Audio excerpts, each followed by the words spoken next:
With the mayoral election quickly approaching, we sat down with candidate Rana Bokhari, the only woman of color in the race to become Winnipeg's next mayor. Why do you think you're the right candidate to be mayor? We don't actually have leadership that represents the actual city.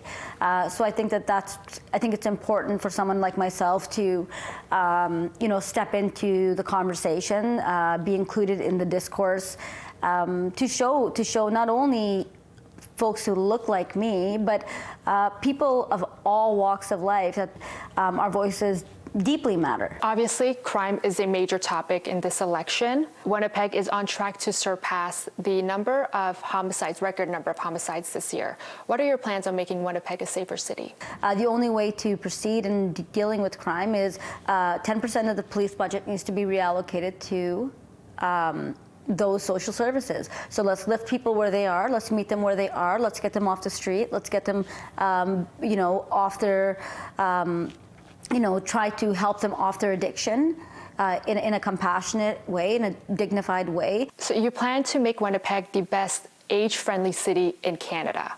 That's a pretty big promise. If we actually had planned for the demographic that was living in this city, we would not be in the situation that we are. There are senior citizens in this city who literally are scared to go on sidewalks.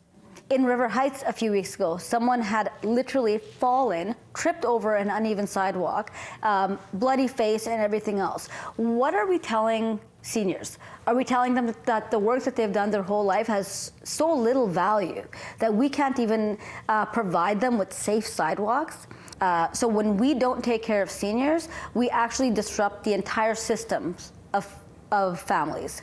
And that's why I believe seniors is also accessibility.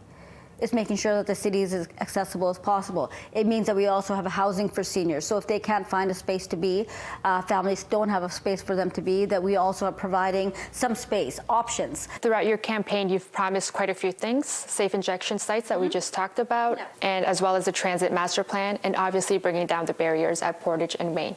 If you were to become mayor, which one of these issues would you prioritize Safe first? injection sites.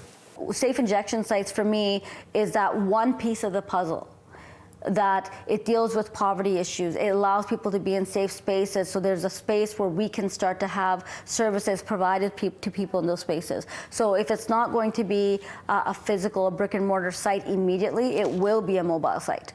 When I'm talking about 10% of the police budget, which is upwards of $32 million, that will now go into social services.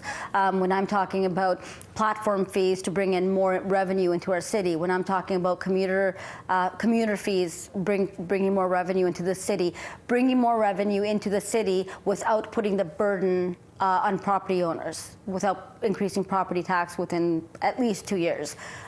So this is not a small endeavor.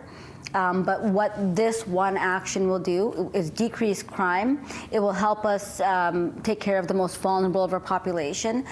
It'll help us deal with some of the mental health crisis in this city. It'll help us be safe on the street, not just for those individuals, but for all Winnipeg. Stay tuned at City News as we bring you more interviews with mayoral candidates.